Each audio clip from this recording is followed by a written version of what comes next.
little short of time, so let me, in cable news, they say now it's time for the lightning round. Maybe quick. Very quick. I'm the one taking the time. I'm filibustering. Somewhat esoteric, but I think relevant to what you just discussed. What do you think of the prospect of assigning to individual users of the internet the right to the ownership rather than just the protection of their personally related data, both as an issue for privacy and security, but also as an issue for collective and individual leverage over access to that data for purposes that include, but aren't limited to, the purposes that that data can be applied currently? I mean, I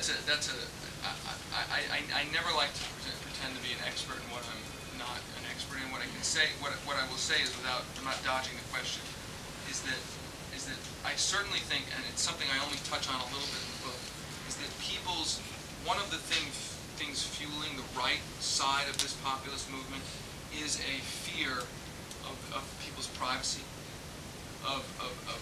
That fear of the government, I think, is moving into a place where people are really, really acutely starting to get tuned into what is theirs about themselves, who's watching.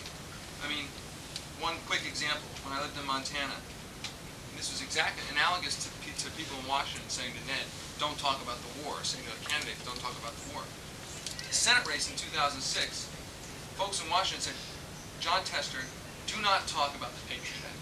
Chuck Schumer was in New York Magazine, as the head of the DSCC, saying, we cannot reform the Patriot Act because that will hurt our red state candidates.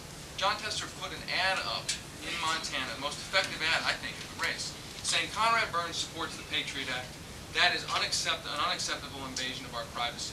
And put Burns, on the incumbent, on the defensive.